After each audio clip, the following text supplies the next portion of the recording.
मत्ती अध्याय 24 और उसके वचन 39 में लिखा है कि जब तक जल प्रलय आकर उन सबको बहाकर ना ले गया तब तक उनको कुछ भी मालूम ना पड़ा। वैसे ही मनुष्य के पुत्र का आना भी होगा।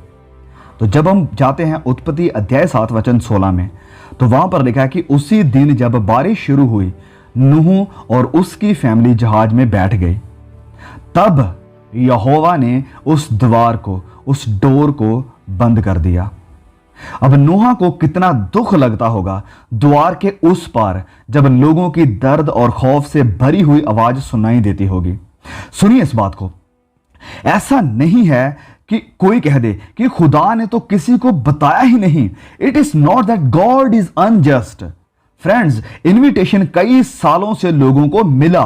वो तैयार हो रहा जहाज अपने आप में एक इनविटेशन था, एक निमंत्रण था लोगों के लिए। लेकिन खुदा के दिए हुए इनविटेशन को, उसके निमंत्रण को कई अलग अलग कारणों की वजह से ठुकरा दिया गया।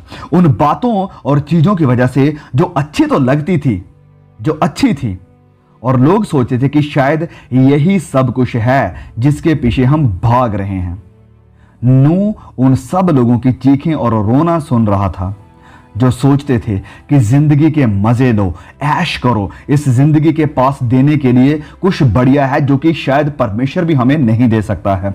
अब वह बाहर से द्वार को, उस डोर को खटखटा रहे हैं, नॉक कर रहे हैं, और अचानक से उन्हें एहसास हो गया है, अब उन्हें रियलाइज हो गया है कि वह सब जिसके पीछे वह भाग रहे थे ये तो टेम्परेरी था, ये सब तो अब पानी से खत्म हो जाने वाला है। अब किसी को भी फिक्र नहीं है रात को क्या बनाना है खाने में, अब किसी को शादी की परवाह नहीं है, अब किसी को भी जॉब का ख्याल नहीं है, अब किसी को भी एग्जाम की प्रिपरेशन नहीं करनी है, अब किसी को भी अपनी इच्छाएं पूरी करने का विचार नहीं आ रहा है, अब किसी को भी बैंक बैलेंस की परवाह नहीं है, अब किसी को भी यह ख्याल नहीं है कि मुझे दुनिया घूमनी है या जिंदगी को एंजॉय करना है। कुछ लोग जिन्हें लगता था कि लोग हमारे ऊपर हंसेंगे, अब उन्हें यह फिक्र नहीं है कि मेरे रिलेटिव्स क्या कहेंगे मेरे बारे में, समाज क्या कहेगा मेरे बारे में, मेरे दोस्त क्या कहेंगे, मेरा परिवार क्या कहेगा। अब वो सारी चिंताएं खत्म हो गई। अब बस डर है हर एक चेहरे पर और मौत सामने से उन्हें बुला रही है। अब लाचार होकर कोशिशें कर रहे हैं लोग कि कैसे भी करके इस जहाज में एंट्री मिल जाए। अब इस द्वार को नूह भी नहीं खोल सकता है क्योंकि इसे उसी ने बंद किया है जिसका ये लोग मजाक बनाते थे, जिसने इन्हें टाइम दिया था, जिसने 120 साल इन्हें दिए, जिसको इन लोगों ने ठुकरा दिया। वही है इस जहाज के डोर को सील कर देने वाला। जब हम नए नियम में आते हैं मत्ती अध्याय 25 में, मैथ्यू चैप्टर 25 में जब हम पढ़ते हैं तो वचन में हमें देखने को मिलता है कि तब स्वर्ग का राज्य उन 10 कुंवारियों के समान होगा जो अपनी मशालें लेकर दुल्हे से भेंट करने को निकली। वचन 1 में हम पढ़ते हैं इस बात को। लेकिन उनमें से 5 के पास तेल नहीं था, उनके पास एक जिंदा रिलेशनशिप नहीं था, उनके पास जिंदगी जो कि प्रभु यीशु मसीह है वह नहीं था। तो वह उनके पास गई जिनके पास तेल था कि हमें भी थोड़ा तेल दे दो, लेकिन उन्होंने कहा कि ऐसा नहीं हो सकता है, वी कैन डू दैट। अब जाओ और बाजार में जाकर अपने लिए तेल को खरीद लो।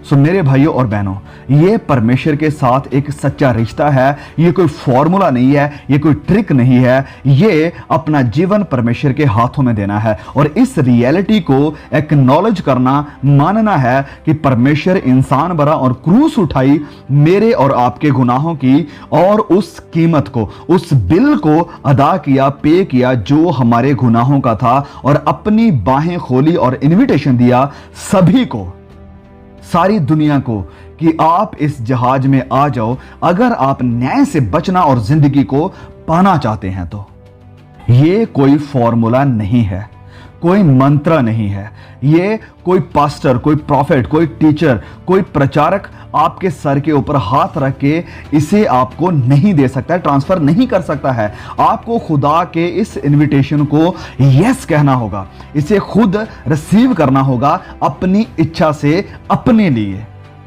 ये परमेश्वर के साथ मिलाप है उसके बेटे प्रभु यीशु मसीह के द्वारा। वचन आगे उन 10 कुंवारियों के बारे में हमें कहता है कि 5 जब बाहर तेल खरीदने के लिए गई, दुल्हा आ गया और जो तैयार थी, जिनके पास तेल था, वह उसके साथ अंदर मैरिज हॉल में चली गई और द्वार यानी डोर को बंद कर दिया गया। और फिर बाकी जो बाहर थी, जो तेल लेने के लिए गई थी, वह आई और कहने लगी कि हमारे लिए दरवाजा खोल दो। लेकिन आवाज आई कि आई एम सॉरी, मैं आपको नहीं जानता हूं। सो प्रियो, ये बहुत ही भयानक और खतरनाक है कि प्रभु यीशु के राज्य के गॉस्पेल मैसेज को सुनना और उसे फिर नजरअंदाज कर देना, या ये कहना कि अभी नहीं फिर कभी। मैं आपको, जो मेरी इस आवाज को सुन रहे हैं, आज अगर आप प्रभु यीशु के इनविटेशन को स्वीकार करने का फैसला नहीं लेते हैं, तो अगर आप परमेश्वर के इनविटेशन को ना कह देते हैं, तो आपका यह फैसला सबसे बुरा, सबसे गलत और आपको नुकसान देने वाला फैसला होगा। आप इसके लिए रोएंगे और आप याद करेंगे इस पल को।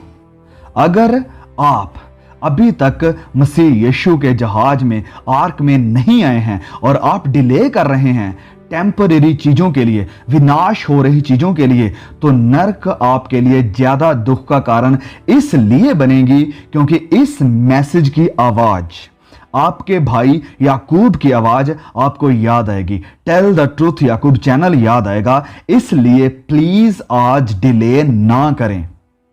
आज इस बुलाहट को मत ठुकराएं। आज उद्धार का दिन है। Today is the day of your salvation. क्योंकि अगर आप अभी फैसला नहीं करते हैं, तो यह फैसला करना आने वाले वक्त में आपके लिए और भी ज्यादा मुश्किल और मुश्किल होता चला जाएगा। आपका दिल सख्त होता जाएगा। ऐसा मैसेज सुन सुनकर आप कठोर हो जाएंगे। जैसे नूह के समय के लोग 120 साल मैसेज सुनते रहे, लेकिन उन्होंने पश्चाताप नहीं किया। पश्चाताप का वह प्रचार सुन सुनकर कठोर हो गए थे। और मैं यहां आपसे रिक्वेस्ट करता हूं कि प्लीज चैनल को शेयर कीजिए। बहुत से अपने जवान दोस्तों, अपने रिलेटिव्स, अपने भाई बहनों को इस वीडियो को शेयर करें। उनके साथ इस मैसेज को बांटिए। हर जगह अपने फेसबुक, व्हाट्सएप और या जो कुछ भी आप यूज कर सकते हैं शेयर करने के लिए, प्लीज जरूर कीजिए। पश्चाताप कीजिए, खुदा के ऊपर विश्वास कीजिए। आप शायद नहीं जानते हैं कि कल का दिन आप देख पाएंगे या नहीं देख पाएंगे। और मैं आपसे रिक्वेस्ट करना चाहता हूं कि अगर अभी तक आपने चैनल को सब्सक्राइब नहीं किया है, तो प्लीज सब्सक्राइब जरूर कर दें और साथ में बेल आइकॉन को भी जरूर दबा दें, ऐसे ही और वीडियोस को आने वाले समय में देखने के लिए। So now let's go back to our message. अगर आज अभी आप इस ऑफर को रिजेक्ट कर देते हैं, तो आप बहुत बड़ा गलत फैसला कर रहे हैं। मैं भी इसे बयान नहीं कर सकता हूं और आप भी इसे अभी शायद समझ नहीं पाएंगे। यहां बात हो रही है इटर्निटी की, सदा की जिंदगी की, जीवन बचाने की। वो खुदा जिसने आपको बनाया, जिसने आपको ऑक्सीजन दी, जिसने आपको जिंदगी दी और चाहता है कि आप नाश ना हो और आपको सदा की जिंदगी देने के लिए उसने बहुत बड़ा बलिदान दिया है आपके लिए, जिसके ना तो मैं लायक था और जिसके ना आप लायक हैं और जिसके ना कोई इस दुनिया में लायक है। लेकिन फिर भी उसने हमसे मोहब्बत की। हमारे गुनाहों की बजाय उसने हमसे मोहब्बत की और अभी आपको वह बुला रहा है कि आप उस जहाज में एंटर कर लो, जो कि बस एक मात्र रास्ता है आपके बचने का, आपके उद्धार का। और उस दिन ये कितना खौफनाक होगा आपके लिए, उन सभी के लिए जो अभी पश्चाताप नहीं करेंगे, कि आप दरवाजा खटखटाएं और आवाज आए कि आई एम सॉरी, मैं आपको नहीं जानता हूं। अब मैं नहीं जानता कि इससे भी ज्यादा बोझ, गहराई, स्पष्टता यानी सफाई के साथ इस मैसेज को आप तक पहुंचाया जा सकता है। How I deliver the urgency of the time that we are living in, that you need to repent and get right with God right now, because you are not promised tomorrow. आपके पास हमेशा का time नहीं है इस decision को लेने के लिए। आपके पास बहुत ही लिमिटेड और अनएक्सपेक्टेड टाइम है, क्योंकि आप नहीं जानते हैं कि ये अपॉर्चुनिटी, ये ऑफर, ये बुलाहट आपके पास से कब ले ली जाए। It's only available until you have the breath in you.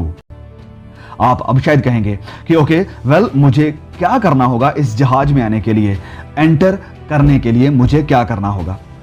तो सबसे पहले मान लें, कबूल करें अपने गुनाह जो आपने अभी तक किए हैं खुदा के खिलाफ, अपनी बातों के, अपने कामों, अपने ख्यालों और अपनी आंखों के द्वारा, और पश्चाताप करें इन सारे पापों से। Repent and turn to Jesus Christ the only saviour, क्योंकि वही है जो आपको इन गुनाहों से माफ़ी दे सकता है। और विश्वास करें प्रभु यीशु मसीह के ऊपर कि उसने आपके गुनाहों की सारी सज़ा को, आपके हिस्से की मौत को अपने ऊपर लिया और आपको माफ़ किया है। और फिर लिव टू ऑनर क्राइस्ट, अपनी ज़िंदगी को बिताएं परमेश्वर की महिमा के लिए। आपकी बातों, आपके कामों, आपके ख्यालों से खुदा की रोशनी चमके और ये सच्चाई और साल्वेशन का संदेश सभी नाश हो रहे लोगों तक पहुंचाएं। May God bless you all, see you again.